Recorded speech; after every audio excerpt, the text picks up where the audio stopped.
Teachers, कैसी हैं आप? उम्मीद करती हूँ बिल्कुल खैरियत से हैं।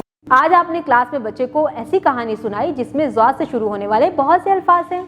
इसके साथ ही तस्वीरें दिखाई, उनके नाम बच्चों ने जाने, आपने बच्चों को गाइड किया, बच्चों की हौसला अफजाई की, ज़ लिखना पढ़ना भी आपने बच्चों को सिखाया है। इसके साथ ही बच्चों ने स्टीम एक्टिविटीज़ की हैं। आप भी बच्चों को स्टीम एक्टिविटीज़ में इन्वॉल्व करें और देखें कि आपके बच्चे कौन कौन सी एक्टिविटीज़ को दिलचस्पी से करते हैं और कौन कौन सी एक्टिविटीज़ हैं जो बच्चों को बोरिंग लगती हैं। उन एक्टिविटीज़ को मज़ीद इंटरेस्टिंग बनाएं और बच्चों के साथ कोऑपरेशन के साथ क्लास में काम करें ताकि बच्चे ज़्यादा से ज़्यादा सीख सकें।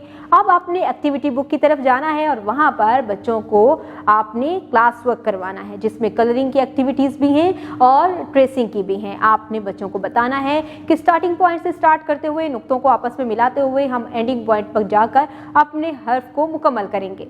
इस तरह बच्चे फॉर्मेशन को सीखेंगे और बेहतर तरीके से इसको मुकम्मल करेंगे।